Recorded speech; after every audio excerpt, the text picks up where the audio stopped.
To jama'a assalamu alaikum, sunana DSP Abdullahi Haruna Kiyawa, jami'in hulɗa da jama'a na rundunar 'yan sandan jihar Kano.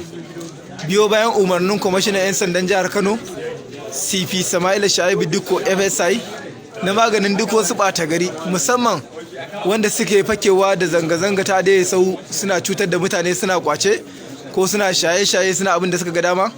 Ubangiji Allah ya bamu nasara, 'yan sandanmu na Operation Pop Ada wato kankace kobo sun kama waɗannan matasa da kuke gani da wannan kayan shaye-shaye da kuma wannan wukake wanda za ku ji daga bakinsu. Me sunanka? Sunana Abba Adamu. Zangon Dakata. Shekarunka nawa? Ne shekaru 18. To ga bakan leda a hannunka da wasu abu a ciki. Menene wannan a cikin bakan ledar? Wannan taba ce wiwi da na siya ta 1000 wadda idan na tashi amfani da ita na kan ɗiba na sha don biyan buƙatar kai. Me sunanka? Assalamu alaikum, sunana Kabiru Yusuf Zangon Dakata. Shekarunka nawa? Shekaruna 36. Wannan wukar da muka a hannunka ta waye? Tawa ce. Na'am? Tawa ce. To me ka fito yi da ita? Wallahi daga wajen garaya nake ba. Kuma shine zaka na yawo da ita? Saboda kada ba ta gari su kare gaskiya.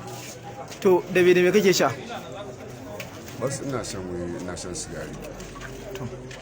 Kai me sunanka? Sunana Auwalu Usman Dawakin Dakta. Shekarunka nawa? Shekara ta 18. Na'am? 18. To daga wannan abu na hannunka an gani. Wannan me a hannunka?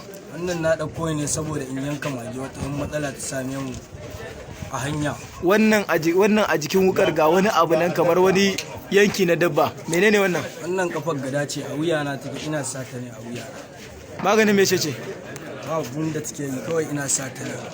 To kamar yadda kuke gani, shi wannan da muka samu da wannan wukan ga wanda ya biyo Allah ya taimake shi ya kubuta, wanda bayan mun samu rahoto a wannan ranar muka kama shi. Ba mu labari me ya faru? Ni na je zubar da ruwa ne ramin, sai biyo ni da wuka wai in daina zubarwa don an binne kanin shi a gurin. Shi ne kawo min zai sare ni a kai, na sa hannu sai ya same ni a hannu. To kai da me kake sha? Ina shan taba, ina shan sigari. Wace irin tabar? Taba wiwi.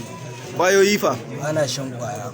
To kamar yadda kuka gani, yanzu dai kwamishinan 'yan sandan jihar Kano CP Sama'ila Sha'ibu Dikko FSI ya ba da umarni an dawo da su babban sashen binciken manyan laifuka da ke Banfai, wanda da zarar mun yi bincike na kwakwaf akan inda ake suwa wannan wiwi da inda suke samuwa waɗannan makamai da ta'addancin da suke yi, za mu gurfanar da su a gaban kotu domin a musu hukunci. Allah ya kare mu daga sharrinsu. Ku ba abin kuke cewa?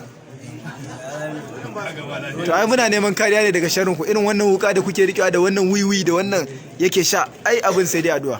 Dan mu dinga cutar da mutane. Yanzu ne mun yi kuskure, kuma abinda muke roƙo mun yi kuskure, amma kuma mun gane kuskuren mu.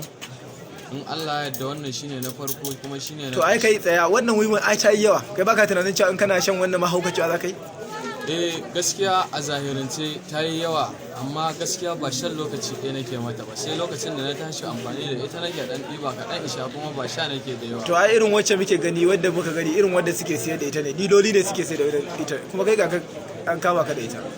An kama ni da ita tabbas, zuwa ne na ba da 1000 aka bani ita don dinga sha, amma ba ko da wani lokaci ba. In na tashi bukata in je in dan ɗiba in sha. To tsaya, da biyan bukata. kai baka san cewa an samu sabon kwamishinan 'yan sanda a jihar Kano ba? Gaskiya magana ta domin Allah, ni ban sani ba. Amma baka ji irin ko abokananka ba su baka labari akan 'yan kwaya da 'yan daba sun shiga uku a garin nan ba? Gaskiya ban samu labari ba, banda wanda nake ji yanzu a gare ka, kuma yanzu na ji in Allah yadda wannan shine na farko, shine na ƙarshe da aka same ni da shi, kuma in Allah yadda zan yi wa zuciya ta faɗa wannan, Allah yadda ba zan ƙara yi. Wannan shine na farko, shine na ƙarshe, in Allah yadda. Allah ya kiyaye. Amin ya rabi.